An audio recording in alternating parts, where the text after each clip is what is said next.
curious criminal case of the wife of Dr. Crippen involves a very sudden vanishing act, dismembered body parts, a historic moment for the wireless telegraph, a missing moustache, a boat race to Canada, and an execution at Pentonville Prison, all in the very same year. Welcome to The Casual Criminalist.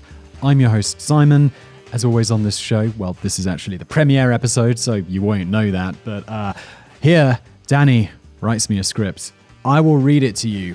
I might add some comments and a few little thoughts and stuff like that. This is The Casual Criminalist. Let's jump in.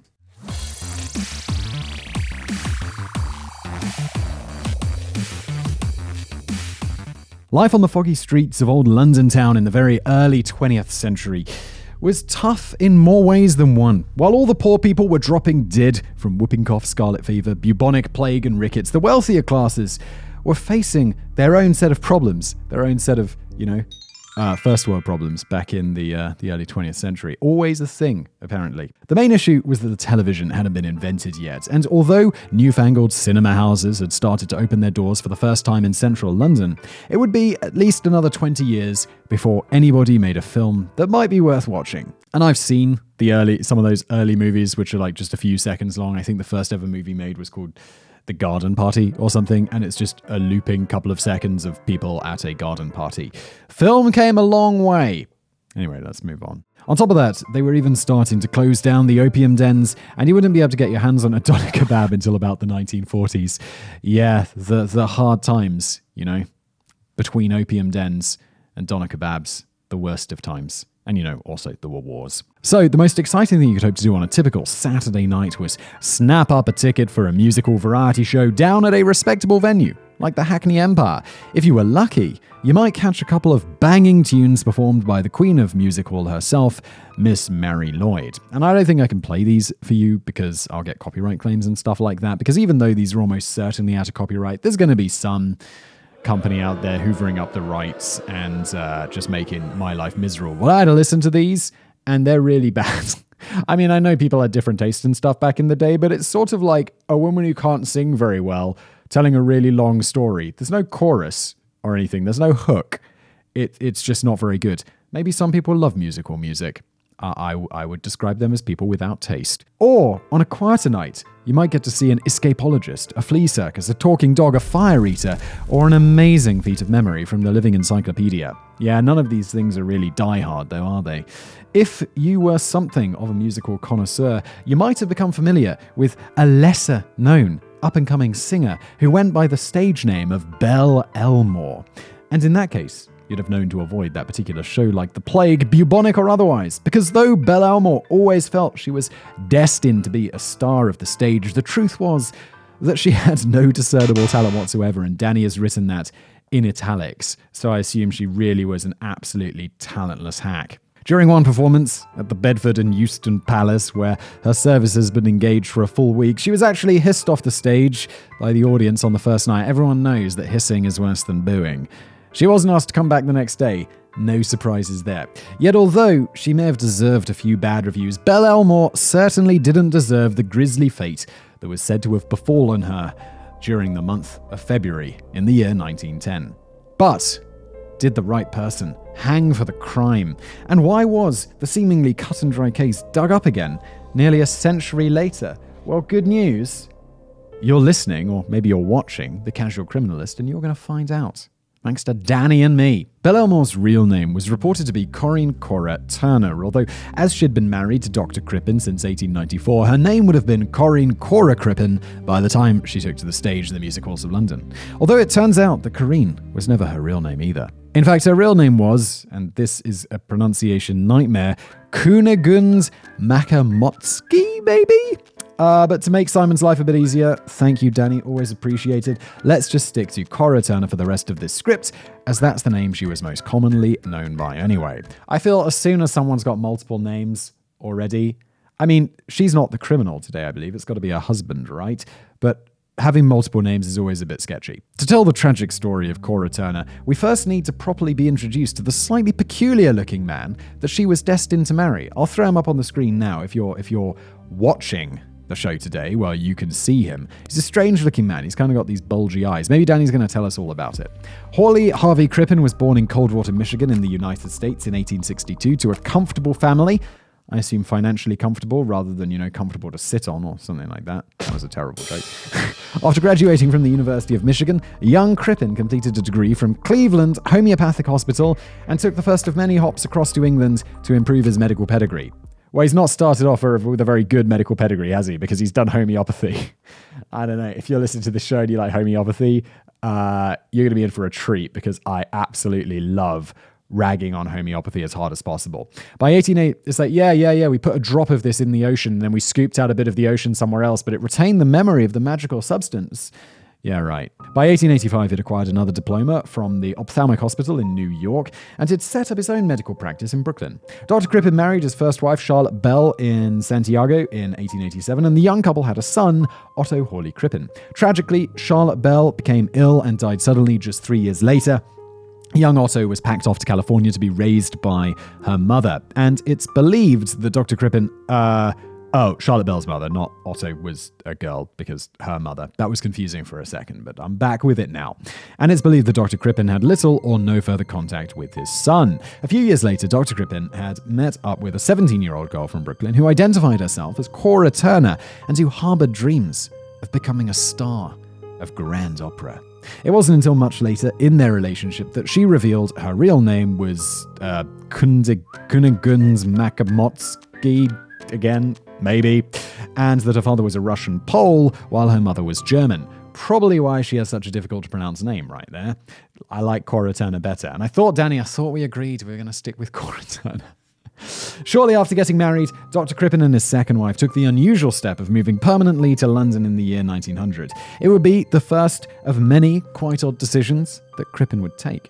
I say odd because Crippen had spent years earning medical qualifications. Air quotes. Which were not considered good enough for England and were rendered useless the moment he set up home in London. In other words, Dr. Crippen could no longer run his own medical practice, although he did take up a new position as a manager of Dr. Munyon's patent medicine business, an outfit which would go on to fight several fraud cases, largely because most of their cure-all elixirs were just sugar and alcohol concoctions, which I have another channel called Business Blaze. Maybe some of you are familiar with that. We talked about these cure-all magical 19th century patent medicines. They just contained like alcohol and cocaine, but they were awesome, but didn't really do anything. To help you medically. I'm sure they were fun. But then Dr. Crippen and Cora Turner always seemed like an odd couple in more ways than one. Crippen was a small, softly spoken, mild-mannered man with a heavy moustache, gold-rimmed spectacles, and strangely bulbous eyes. That's the thing you notice when you look at this dude. His eyes do kind of stick out a little bit. He kind of looked a bit like he'd unwittingly sat down on a cactus at some point, and his face had never quite recovered from the experience. If you're just listening to this in its podcast form, well, you don't even need to see him anymore. He's been perfectly described. Crippen was a regular attendee and host of high-class social events, but had always been a very quiet and unassuming presence. Although he was courteous and hospitable when required, he was largely happy to just sink into the shadows and allow his wife to bask in the limelight. In contrast, Cora Turner was a bubbly and vivacious personality with a loud Brooklyn accent. Many people described her as quite an overbearing character who wielded dominance over her unremarkable husband and was known to be openly flirtatious with other men while in the eyesight of her uncomplaining spouse. That would be, I'll be a bit annoyed about that today, but in the 100 years ago, it was a bit more of a thing, I'm sure. But something in the relationship seemed to be working, and Dr. Crippen showed devoted support in furthering the career of Cora, who by now had abandoned her dreams of becoming a grand opera star and set her sights a little lower on the music hall stages of London. In fact, he possibly gave a little too much support. Crippen ended up getting sacked from Dr. Munyon's as they felt that he was devoting too much time to managing his wife's stage career instead of putting the hours into his day job. Yeah, not a big surprise. He later picked up a more modest managerial role at Joet's Institution for the Deaf, I'm not sure on the pronunciation there, while continuing to act as manager for his wife, who had by now adopted the stage name of Belle Elmore. It sounds so romantic, Belle Elmore, and foreign and exciting. But I think the best thing about her was probably her stage name. But the musical career was going nowhere fast. The sad truth was that Cora Turner had ambitions far beyond her meager talents. Following a couple of early disastrous high-profile appearances, the critics rather unkindly dubbed her the Brooklyn Matzo Ball. I had to Google matzo balls, as I never heard of the term before. Aren't they like a thing that goes in a soup? I feel like they're Jewish, but I'm not really sure. And so Danny Googled it, and he found out that it's a big fat dumpling, which is usually plonked into lame, watery soup. I had a feeling it was put into a soup. Cora Turner was forced into more humble bookings at low-end venues, but even these became increasingly hard to source over the years. And it was during this financially difficult period that the odd couple made another odd decision. The doctor who couldn't legally practice and the musical star who couldn't get a booking decided to splash out on renting a nice new home at 39 Hilldrop Crescent, just off of Camden Road. I do wonder where they got the money for this, like the doctor who can't doctor and the person who can't sing or whatever they do at musicals, entertain. The semi-detached house in a nice leafy suburb was much bigger than they required and arguably more expensive than they could afford. The rent alone was over £58 a year, and Dr. Crippen was only pulling in about £3 a week from his job at the Deaf Institute. Well, I don't know if that's too bad. I mean, so he's making 150 some pounds a year, and he's spending just over a third of it on rent.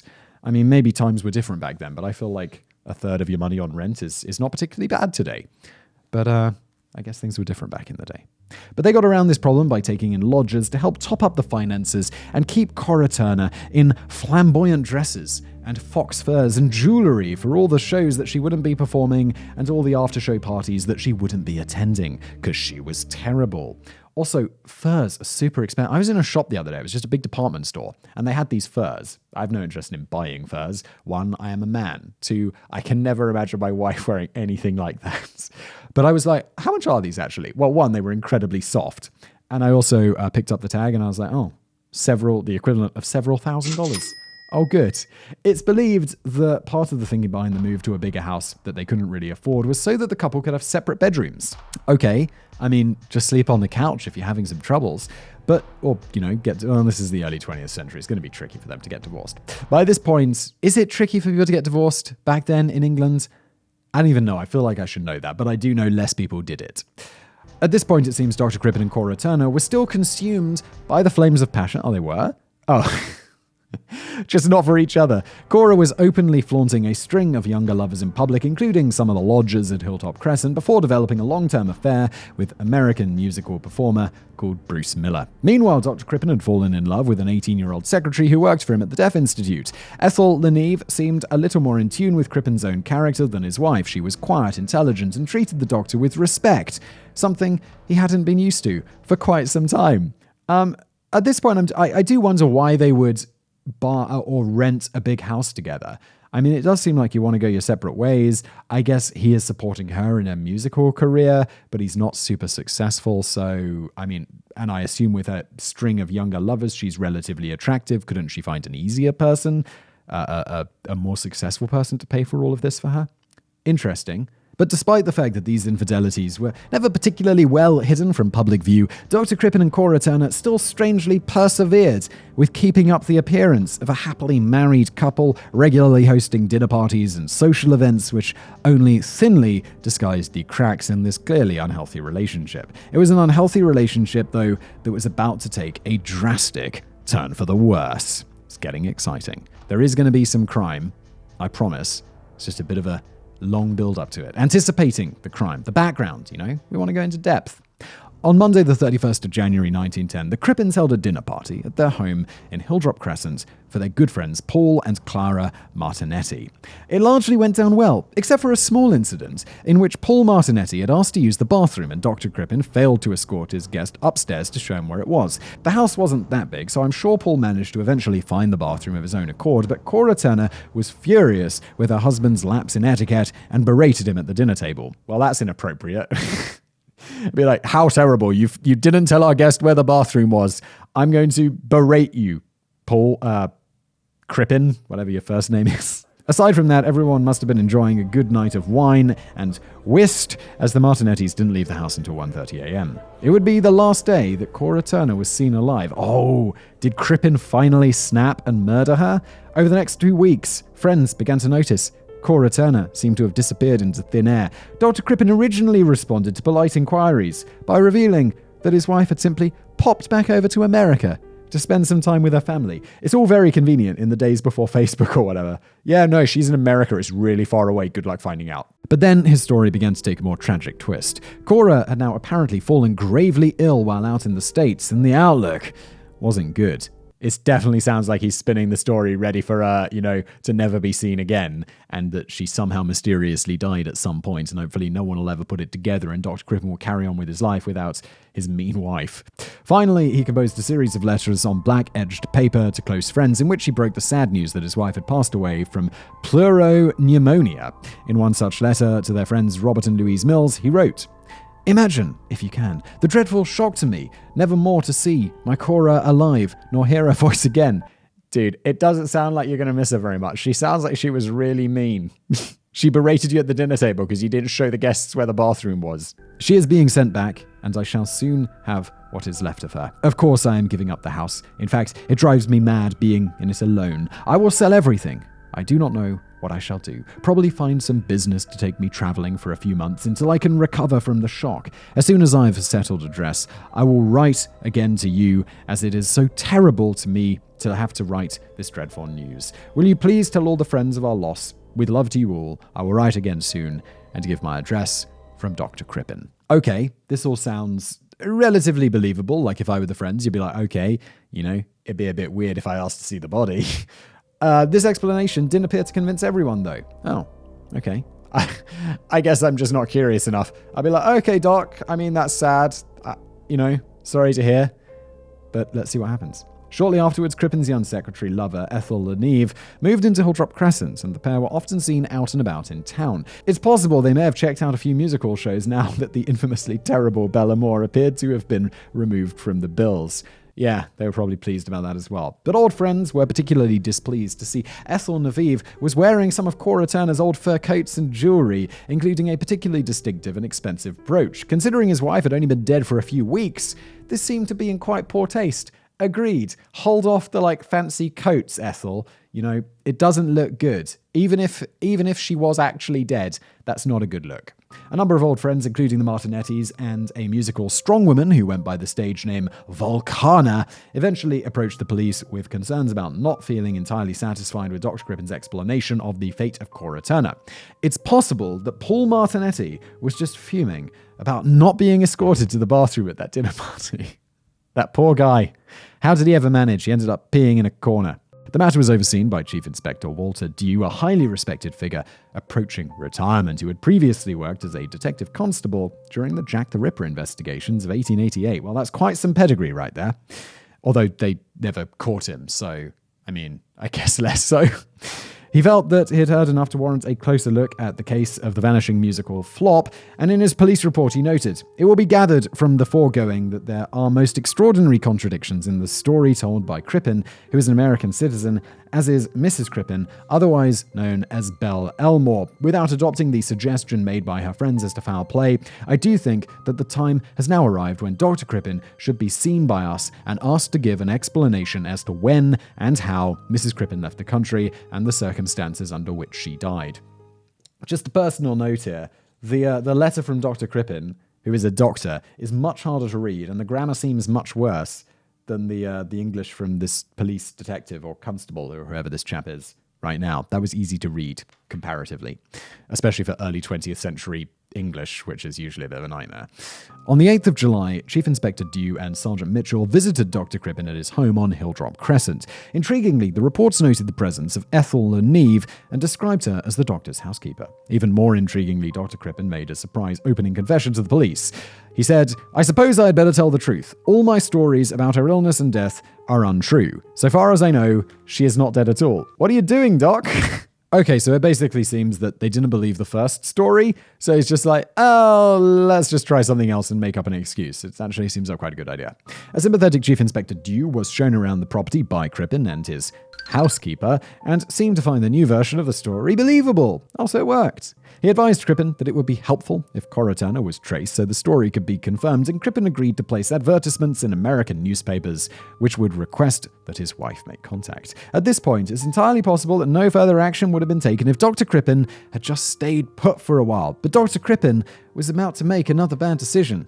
Seems like he's made a string of bad decisions, really. Gripped by panic, he and Ethel Nevive packed their bags and scarpered to Canada. Purely by chance, Chief Inspector Dew returned to Hilldrop Crescent just a couple of days later to confirm the date of Cora Turner's departure, and his nose started twitching in suspicion when he found an empty and abandoned house. Yeah, again, like wearing the furs. This isn't a good look. Just wait. Just wait. There's no rush. There's no rush. No one's coming for you. No one's thinking that you murdered your wife. But you have to make them think that you did, didn't you? Although he had previously been leaning towards the idea that Crippen's story might be true, it now seemed that Crippen had fled the scene with a particularly prickly conscience. Chief Inspector Dew immediately ordered a complete search of the property, and it was while he and Sergeant Mitchell were probing around in the coal cellar — oh, there's nothing ever good in the coal cellar — they made a very disturbing discovery. If you're disposing of a body, don't do it in the cellar. Every serial killer ever disposes the bodies. It's either in the woods or in the cellar. So think of put it in the attic. It might smell bad, though. It had appeared that they had found all that remained of Cora Turner. In his police report, Chief Inspector Dew revealed that, on Tuesday the 13th of July, I made further examination of the house, and I again searched the coal cellar. The coal cellar had a brick floor, there was a small quantity of coal there, and also a little rubbish, cuttings from small branches of trees, an old chandelier, and such things as that. I went down with Sergeant Mitchell on my knees and probed about with a small poker, which I had got out of the kitchen. I found that the poker went in somewhat easily between the crevices of the bricks, and I managed to get one or two up, and then several others came up pretty easily. I then produced a spade from the garden and dug the clay that was immediately under the bricks. After digging down to a depth of 4 spadefuls, I came across what appeared to be human remains. There was actually very little left of Cora Turner at all, save for a few pieces of flesh. The body was headless, and most of the limbs and bones had been removed, except for a small chunk of thigh. Well, this went from husband murdering his wife and getting rid of the body in the coal cellar to a lot more like Ed Gein. It got weird. Traces of the calming drug hyoscine were found in what was left of the body. Following analysis, it was confirmed that the human remains belonged to a female, and later down the line, a small piece of skin from the abdomen helped to officially identify the victim as Cora Turner, who it appeared had been first poisoned and then filleted. Lovely. It was time to have another word in the ears of Dr. Crippen and his housekeeper, if they could ever be found. The gruesome discovery hit the headlines of the UK press, and descriptions of the two fugitives were widely circulated. It's interesting to note just how vividly these descriptions were composed. Far more imaginative than anything you'd find in modern-day investigations. The two descriptions pulled from the police reports were published in the Times as Dr. Crippen was described as an American doctor, age 50, rather straggly, long sandy moustache, false teeth, rather slovenly appearance, shows his teeth much when talking, throws his feet out when walking. All of this is very specific, but no one thought to mention his bulgy eyes. Meanwhile, Ethel Nevive was, age 27, will go as Crippen's wife, complexion pale, large grey eyes, good teeth, good-looking, pleasant appearance, quiet, subdued manner, walks slowly, looks intently when in conversation. These are, Danny writes here, you get the impression that the writer of these reports was a frustrated author. I'm inclined to agree. Slovenly appearance being particularly good there. So just how far had the feet-throwing doctor and his intently staring girlfriend got? Dr. Crippen and Ethel Nevive had travelled to Antwerp, and from there they had bought tickets for passage to Canada on the ocean liner SS Montrose. In a burst of creative ingenuity, they did something that I thought people only did in films. They travelled as father and son, and had the 27-year-old Ethel dress up as a young boy. You can understand why they thought that a cunning disguise might be in order, as they must have suspected their descriptions would now be reading matter at every British breakfast table. Also, Danny mentions there about the women dressing up as boys. I thought this only worked in movies because, in movies, people suspend their disbelief, and it's like, well, that person's clearly a woman. And no one else can spot it except for, the entire audience. I don't know, this doesn't seem like a good idea, because if anything's going to draw suspicion, it's going to be like this father and son, and the son's a bit like a woman. Anyway, moving on. For his own part, Dr. Crippen had shaved off his distinctive moustache and decided to grow a beard instead. That sounds like a more traditional and good idea. Yeah, why not? But you can't help thinking that dressing up a woman as a young boy creates its own set of problems, and there are always going to be several clues that something's not quite right with this picture. No shit. Nevertheless, this was the strategy they adopted. After boarding the SS Montrose to Canada, it wasn't long before the captain of the vessel began to get a little suspicious. It's interesting to ponder that if the pair of fugitives had travelled second class, they would have probably escaped the scrutiny of Captain Henry Kendall. Oh, they couldn't help themselves. They had to go first class, didn't they? I thought they didn't have any money. They must have gotten some money from somewhere, because I did a video on another channel I do about the Titanic, and the prices of the tickets in first class across the Atlantic were wildly expensive. I mean, insanely, like the modern equivalent of tens of thousands of dollars. But Crippen's assistance on travelling first class had brought them to the attention of the captain, who liked to mingle with his first class guests, and who was also keeping abreast of the news back in London with the aid of the incredible new wireless telegraphy system that had been installed on the ship. In his captain's log, Kendall noted that the man on board the Montrose answers all the descriptions given in the police report, does also his companion, Miss Leneve. So the disguise obviously wasn't very good, was it? The boy matches all the descriptions of this female criminal from London. My suspicion was aroused by seeing them on deck beside a boat. Leneve squeezed Crippen's hand immoderately. It seemed to me the squeezing of a hand could only be immoderate in the early 20th century.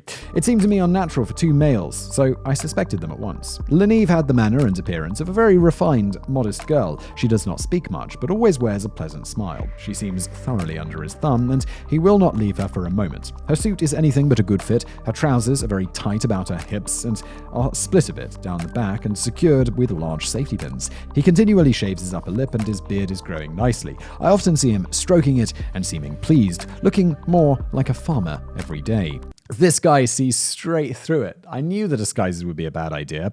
I told Crippen a story to make him laugh heartily, to see if he would open his mouth wide enough for me to ascertain if he had false teeth. The ruse was successful. This guy's like Captain Detective.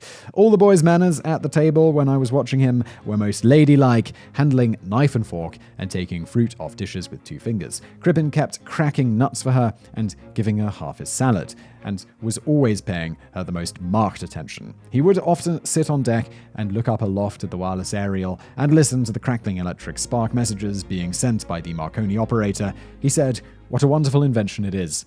I get the feeling that he is very soon not going to think that it is such a wonderful invention when, I'm guessing, possible spoiler alert, it's going to be responsible for his capture. It certainly was a wonderful invention, but Crippen may not have appreciated the technology so much if he had known how Captain Kendall intended to use it. On the afternoon of Friday the 22nd of July, just before sailing out of range of the land-based transmitters, Kendall telegraphed a historic message to Scotland Yard by Morse code. The exact message read, "Have strong suspicions that Crippen, London, cellular, murderer and accomplice are among saloon passengers. Moustache taken off. Growing beard. Accomplice dressed as boy. Manner and build, undoubtedly a girl." Oh my god, that must have taken forever in Morse code. Chief Inspector Walter Dew knew at this point that the race was on to intercept the SS Montrose before the fugitives could disembark, and it turned out to be quite handy that the much faster White Star liner SS Laurentic was soon to set sail from Liverpool, England, and overtake the SS Montrose on a long voyage to Canada. It's worth noting at this point that Crippen had made yet another odd decision by not travelling directly to the United States of America, where an arrest would have been long delayed by international arrest warrants and extradition proceedings, which would have been further complicated by the fact that he was a US citizen. Back in 1910, Canada was still a Crown Dominion, and Chief Inspector Dew was well within his rights to make an arrest on Canadian waters, which were still considered within the bounds of the British Empire. The SS Montrose sailed into St. Lawrence River on the 31st of July. Chief Inspector Dew and his officers came aboard the vessel disguised as pilots, and Captain Kendall invited Dr. Crippen along in order to say hello to the aviators. From his own 1938 memoirs, Chief Inspector Dew reported the details of the encounter thusly. "I said, 'Good morning, Dr. Crippen. I'm Chief Inspector Dew.' He said, 'Good morning, Mr. Dew.'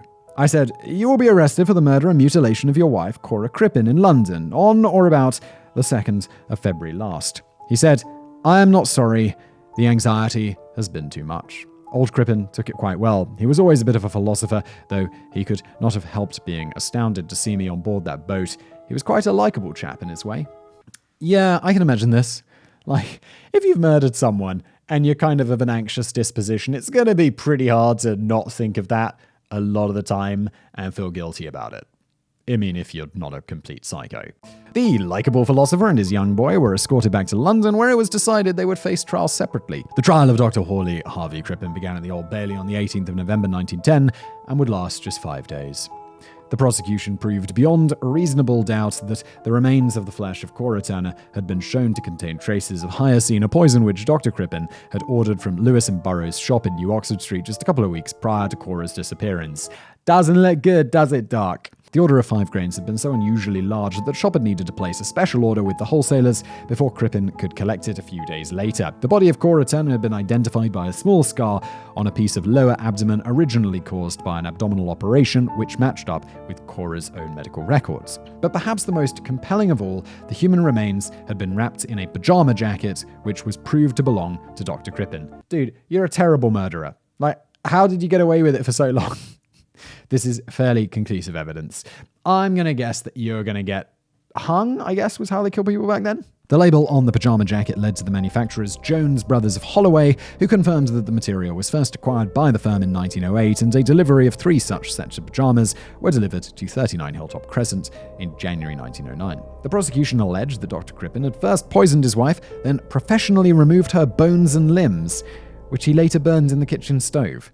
Okay, so he went to a lot of effort to really dispose of the body carefully, and then he got his own pajamas, wrapped her in them, and as we discussed, hid her body in the most obvious place in his house, the coal cellar.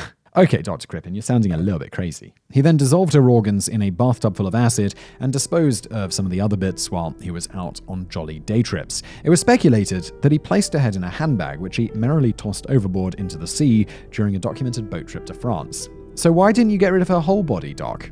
Crippen maintained his innocence throughout the trial. During cross-examination, he was asked why he appeared to admit guilt and anxiety upon his arrest by Chief Inspector Dew. Yeah, because he admitted to doing it on the boat, to which he replied, "I expected to be arrested from all these lies I had told. I thought probably it would cast such a suspicion on me and perhaps that they would keep me in prison for I do not know how long, perhaps for a year, until they found the missing woman. Leneve was living with me and she had told her people that she was married to me and it would put her in a terrible position. The only thing I could think of was to take her away out of the country where she would not have this scandal thrown upon her."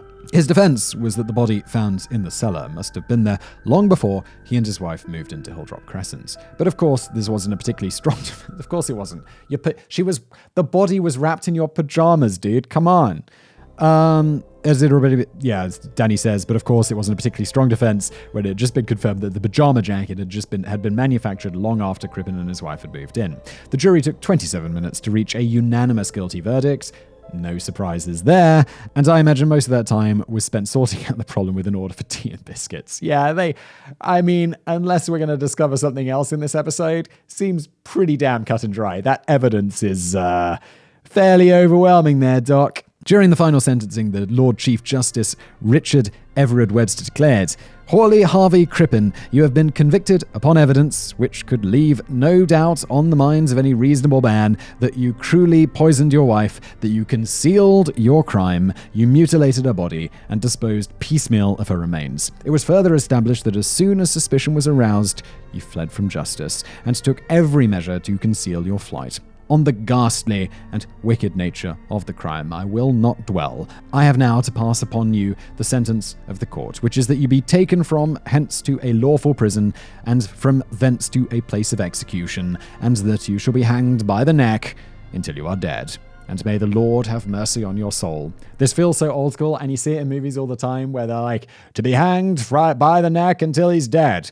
May the Lord have mercy on your soul." And then he bangs a gavel, and the person's like, "Oh no. That's bad." Ethel Leneve was tried 4 days later and found not guilty as an accessory to murder. She settled down in Croydon, married a clerk, had several children, and seemingly led a relatively normal and happy life until her death in 1967 at the age of 84. Which, when you think about this whole story and it being like early 20th century, the telegraph being used for the first time, 1967 doesn't seem like that long ago. Dr. Criss, 20 years before I was born. Dr. Crippen was hanged at Pentonville Prison in July on November the 23rd, 1910. His final request was to have a photograph of his lover, Ethel Leneve, buried with him in his unmarked grave, and it was granted. Dr. Crippen had gone down in history as the first criminal to be captured by the aid of wireless technology, so it wasn't all bad news. Well, it definitely was for him, but not for the rest of us. But I get the feeling there's more to it because I see here there's still 3 more pages to go. So something else happens. And at the beginning, Danny said that maybe the wrong person hung for the crime. So let's find out, shall we? Not everyone agreed with the verdict, though, and there were some controversial points raised after Crippen's execution. Most notably, a series of letters to Dr. Crippen were uncovered in the police and court archives, which purported to be from Cora Turner herself long after she had supposedly been murdered. In one of them, the author of the letter says, "I don't want to be responsible for your demise if I can save you in this way, but I will never come forward personally, as I am happy now." The letters were deemed as hoaxes by investigators, but they were never passed on to Crippen's defense team. Decades later, the American-British crime novelist and screenwriter Raymond Chandler observed how the murder didn't appear to make any kind of sense. Okay, I mean, it seems, I guess, Raymond Chandler, he's a novelist and screenwriter, he thinks outside of the box. I apparently don't, because I'm like, well, he seems pretty guilty. In his view, most poisoners are keen to obtain a certification of death by natural causes. Why on earth would Dr. Crippen go to the trouble of poisoning his victim first, only to then dismember the corpse? I'd say probably because he's a bit of a coward. Like, he's a very, his wife is the domineering one. And I think generally, if, my knowledge from watching too much CSI is that the wife, women usually poison men. I think that statistically is borne out. But, that's often because the women can't overpower the men. But in this relationship, I would say that his wife was the one who was really, the dominant one in the relationship. And the doctor was more of a coward. So I would say, my personal opinion would be like, it's kind of a way to poison someone without overt violence. And then he did the violence afterwards when she was dead. My theory. I'm not Raymond Chandler, though. And why would he have only disposed of certain parts of the body, but quite happily left the rest of it not particularly well hidden in his coal cellar? Yeah, I also brought that up. It is quite bizarre. As recently as 2007, the case has been revisited by forensic scientist Dr. David Foran from Michigan State University, who seems convinced of Crippen's innocence. Ooh, how interesting. Maybe he's got some science. Dr. Foran claims that the surgery scar found on the piece of lower abdomen, which supposedly identified the corpse as Cora Turner, was nothing more than a fold in the skin, and the body may have even been male. He also claims to have tracked down 3 great-nieces of Cora Turner and compared their DNA with a century-old tissue sample taken from Crippen's cellar, concluding that the DNA doesn't match. More importantly, you could definitely tell from DNA whether someone's male or female, so why didn't he just work out whether it was an XX or an XY chromosome? That sounds very strange, but that is also very strange that the DNA doesn't match. Could have been someone else. But then there's also the possibility that maybe she wasn't someone's daughter, maybe she was adopted and no one knew. This is a little bit more. Maybe there was something, with the DNA of the descendants. I'd say that's very, not 100% conclusive. That's what I'll say. My guess. His claims have been met with skepticism by his peers, but the theories continue to fly thick and fast on the potential alternative identity of the body in the cellar. One notion is that during a financially difficult period, Crippen was performing illegal abortions, and the human remains were the tragic remnants of a procedure that went horribly wrong. Yeah, but then removing the head and the legs and filleting and dissolving the organs and stuff, that doesn't seem like the work of someone who's not a little bit angry at the person that they're dissolving. In his final letter to Ethel Naviv shortly before his execution, Dr. Crippen wrote, "Face to face with God, I believe that the facts will be forthcoming to prove my innocence." But it would be far-fetched to assume that Dr. Crippen has no blood on his hands. A body was found in his coal cellar, wrapped in garments that were clearly proven to belong to him. Yes. This was around the same time that a loud and flamboyant failure of the musicals completely vanished without a trace and was never seen again. Even in the highly unlikely event that it is proven that the body does not belong to Cora Turner, this would only seem to suggest that perhaps she wasn't Dr. Crippen's only victim. It's still fascinating to ponder how things may have turned out very differently if Dr. Crippen hadn't made those string of bad decisions. If he hadn't panicked and fled to Canada, Chief Inspector Walter Dew may never have felt it necessary to search Hilltop Crescent. If he hadn't travelled first class on the SS Montrose, he may never have caught the attention of Captain Kendall. If he hadn't dressed Ethel Naviv as a boy, they might never have stuck out like a pair of turkey drumsticks on a platter of ribs. Yeah, it's all true. And it makes you really think, imagine how many people get away with this just because they don't make silly mistakes like this. Over a century later, the image of Dr. Crippen and his weirdly googly eyes continues to scare old pensioners and give nightmares to children. For a staggering 106 years, a waxwork of Dr. Crippen was on display in the Chamber of Horrors in Madame Tussauds in London, along with such historical villains as Adolf Hitler, Guy Fawkes, Genghis Khan, Vlad the Impaler, and Yoko Ono. If you get that joke, you're a fan of my other channel, Business Plays. Thank you for coming over to this new channel and watching this far into the video, or listening this far into the podcast.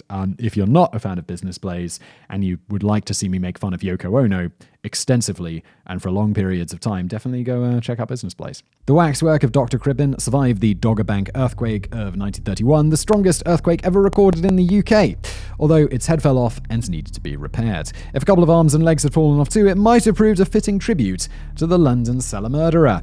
Indeed. And that's where we end the main part of the content today, but there are some dismembered appendices, which Danny has added for us, so we can go through these. Not like his sources or anything, just extra little facts. Number 1, 39 Hilltop Crescent was, for a time, described as the most famous house in London, but the property no longer exists. I'd say the most famous house in London has to be 10 Downing Street, right, where the Prime Minister lives. The house was completely destroyed by German air raids during the Second World War. Oh, the Second World War, destroying so much of London's architecture. Number 2, Chief Inspector Walter Dew retired from active duty just a few weeks before Dr. Crippen was hanged. Some believe that he had become quite friendly with Crippen. Well, he did say he was friendly or nice in his own way. And he quit his job after feeling sorrowful about the fate of the man he had helped catch. But that sounds a little fanciful, as Chief Inspector Dew was approaching retirement age anyway, and he seemed happy enough to revisit the case in his 1938 memoirs entitled I Caught Crippen. Yeah, that doesn't sound like the man who became friends with him and regretted getting him caught, does it? Number 3, if you ever fancy popping into Barcelona's Automaton Museum, you're in for a treat. Am I? I mean, I wasn't, but now I want to go to Barcelona to the Automaton Museum. How exciting. The museum is home to an execution of Crippen novelty machine, first designed in 1921 and is still in working order. What? Simply pop a coin into the slot and witness the little plastic figures inside the machine accurately recreate the moment that the gallows fell on Dr. Crippen. Probably more value for money than those scammy claw crane machines where it costs you a ton of money not to win a cuddly Smurf. And that's where we end the Casual Criminalist today. This was our pilot episode, the first one ever. It's the end of the show now, so I'll take a few moments to just tell you about it. It's a longer form show. We're doing a YouTube version, a podcast version.